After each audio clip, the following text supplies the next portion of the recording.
MUDA site ಹಂಚಿಕೆಯಲ್ಲಿ ಹಗರಣ ಆಗಿದೆ ಅಂತ ಹೇಳಿ ನಿಮ್ಮ ವಿಸ್ತಾರ ನ್ಯೂಸ್ ಮೊದಲು ಈ ಸುದ್ದಿಯನ್ನ ಬ್ರೇಕ್ ಮಾಡಿತ್ತು. ಈ ಸುದ್ದಿ ಸಿಕ್ಕಾಪಟ್ಟೆ ಸೌಂಡ್ ಮಾಡ್ತು, ಸಂಚಲನವನ್ನೇ ಸೃಷ್ಟಿ ಮಾಡ್ತು. ಈ ಪ್ರಕರಣದಲ್ಲಿ ಅಥವಾ ಈ ಹಗರಣದಲ್ಲಿ ನನ್ನ ಪಾತ್ರ ಇಲ್ಲ ಅಂತ ಹೇಳಿ ಸಿಎಂ ಸಿದ್ದರಾಮಯ್ಯನವರು ರಿಯಾಕ್ಷನ್ ಕೊಟ್ಟಿದ್ದಾರೆ ನಮ್ಮ ಸುದ್ದಿಗ ಬಗ್ಗೆ. ನಾನು ಯಾಕೆ ರಾಜೀನಾಮೆ ಕೊಡಬೇಕು?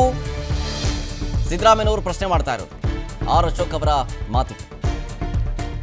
ಅವರು ಕೊಡ್ತಾರಾ ಅಂದ್ರೆ ಆರ್ ಅಶೋಕ್ ಅವರು ಕೊಡ್ತಾರಾ ರಾಜೀನಾಮೆ ಕೊಡಿ ಅಂತ ಅಂದ್ಬಿಟ್ರೆ ಪ್ರಶ್ನೆ ಮಾಡ್ತಾ ಇದ್ದಾರೆ ಸಿದ್ದರಾಮಯ್ಯನವರು. ಸಿಬಿಐ ತನಿಖೆಗೆ ಕೊಡುವಂತೆ ಬಿಜೆಪಿ ಒತ್ತಾಯ ಮಾಡ್ತಾ ಇದೆ. ಸಿಬಿಐಗೆ ಕೊಡುವಂತೆ ಕೇಳೋದಕ್ಕೆ ಯಾವ ನೈತಿಕತೆ ಇದೆ ಅವರಿಗೆ? ಬಿಜೆಪಿ ಅವರಿಗೆ ಯಾವ ನೈತಿಕತೆ ಇದೆ ಸಾರ್ ಅಂತ ಹೇಳಿ ಮಾಧ್ಯಮದವರನ್ನೇ ಪ್ರಶ್ನೆ ಮಾಡಿದ್ರು ಸಿಎಂ ಸಿದ್ದರಾಮಯ್ಯ. ಮೂಡಾದಲ್ಲಿ ಸೈಟ್ ನೀಡುವಂತೆ ಆದೇಶ ಮಾಡಿದ್ಯಾರು? ಬಿಜೆಪಿ ಅವರೇ. ಮೂಡಾದಿಂದ ಹಂಚಿಕೆಯಾದ ಸೈಟ್ ಅಮಾನತಿನಲ್ಲಿ ಇಡಲಾಗಿದೆ. ಮೂಡಾದಲ್ಲಿದ್ದ ಅಧಿಕಾರಿಗಳನ್ನ ವರ್ಗಾವಣೆ ಕೂಡ ಮಾಡಲಾಗಿದೆ. ಮೂಡಾ ಹಗರಣ ಸಂಬಂಧ ದಾಖಲೆಯನ್ನ ಕೊಡುವಂತೆ ಕೇಳಿದ್ದೀವಿ ನಾವು ಈಗಾಗಲೇ.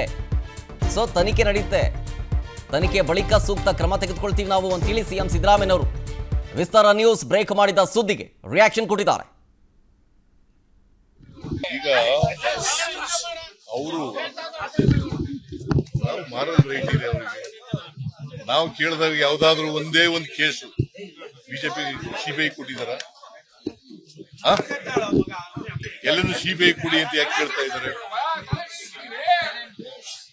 ಯಾಕ್ರಿ ಸಿಬಿಐ ಕೊಡಿ ಅಂತ ಕೇಳ್ತೀವಿ? ನೀವು ಅವ್ರು ಹೇಳಿದ್ರು ಅಂತ ಕೇಳ್ತಾ ಇದ್ದೀರಿ. ಯಾಕೆ ಸಿಬಿಐಗೆ ಯಾಕೆ ಕೊಡಬೇಕು? ಈಗ ಸೈಟು 50-50 ಜಮೀನು ಕೊಟ್ಟವರಿಗೆ 50% ಕೊಡಬೇಕು ಸೈಟ್ ಅಂತ ಯಾರು ಮಾಡಿದವರು? ಬಿಜೆಪಿ. ಅದನ್ನು ದುರುಪಯೋಗ ಆಗಿದೆ ಅಂತ ಆರೋಪ ಮಾಡಿದ್ದಾರೆ. ದುರುಪಯೋಗ ಆಗಿದೆಯೋ ಇಲ್ವೋ ಅಂತ ಹೇಳಿ ನೋಡಕ್ಕೆ ಎಂಕ್ವೈರಿ ಮಾಡ್ತಾ ಇದ್ದೀವಿ. ನಂಬರ್ 1. ನಂಬರ್ 2, ಎಲ್ಲ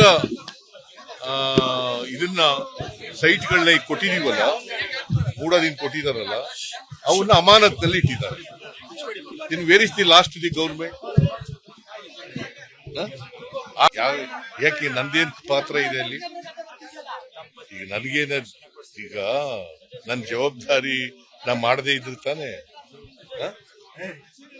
ರಾಜೀನಾಮೆ ಕೊಡೋದು ಯಾಕೆ? ಈಗಾಗಲೇ ಅಶೋಕ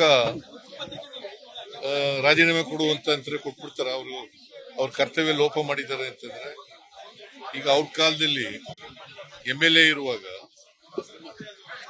ಅಕ್ರಮ ಸಕ್ರಮ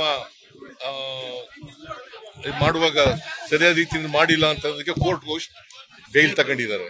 ಅದನ್ನು ಪಾಸ್ ಮಾಡಕ್ ಆಗ್ತದೆ. ಅದಕ್ಕೆ ರಾಜೀನಾಮೆ ಕೊಡು ಅಂತಂದ್ರೆ ಕೊಡ್ತಾರ?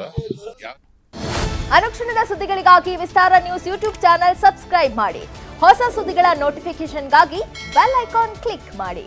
ಲೇಟೆಸ್ಟ್ ಅಪ್ಡೇಟ್ಸ್ಗಾಗಿ www.vistaranews.com ವೆಬ್ಸೈಟ್ಗೆ ವಿಸಿಟ್ ಮಾಡಿ.